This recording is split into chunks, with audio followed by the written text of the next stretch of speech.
咱台湾已经进入高龄化社会，失智症甲帕金森氏症的患者是愈来愈多，成做台湾的两大神经退化病症。即马伫咧民间就有推动一款手镜头仔的舞，互民众会当自我来检测，看敢有帕金森氏症。你的手要痛，也可以跟着教练动一动啊。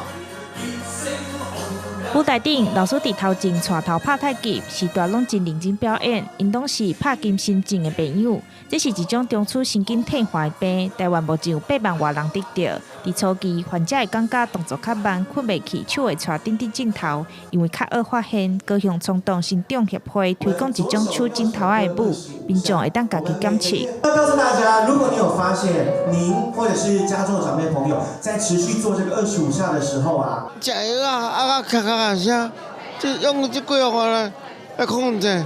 我伫厝里咯，在伫厝家己煮饭，家己食。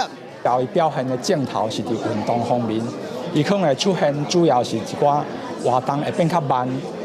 可能脚甲手有一寡不自主的抖动的情形。除了帕金森症是脑的病症，动作有障碍；失智症是脑部退化、记忆变歹。目前台湾有31万多名患者，甚至有少年化的趋势。失智症朋友分享，伫初期身体拢无啥状况，真歹发现。拢无啥镜头，拢真好，定时吃药啊。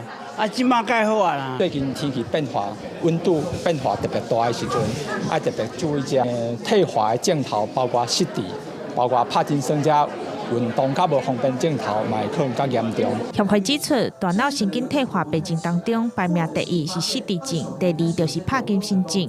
患者是愈来愈多，最近天气变寒，镜头会更较明显，甚至是恶化，所以服药时段衫会穿较少。记者钟义辉、邱昭勇高雄报道。